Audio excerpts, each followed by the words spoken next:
Disney Plus login.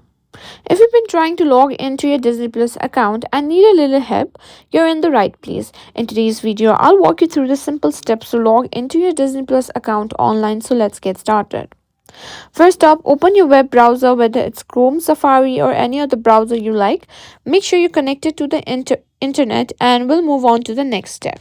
Now, in the address bar, simply type in disneyplus.com and simply go to the Disney Plus login page. Here you'll be prompted to enter the email address associated with your Disney Plus account. This is the email you used when you signed up. Make sure it's the right one and then click next. Next, enter your password. If you've forgotten your password, don't worry. You can also click on the forgot password link to reset it. Once you've entered your email and password, click the login button to proceed. And there you go. You will be now logged into your Disney Plus account. You can start browsing and enjoying all your favorite Disney movies, shows, and exclusive content.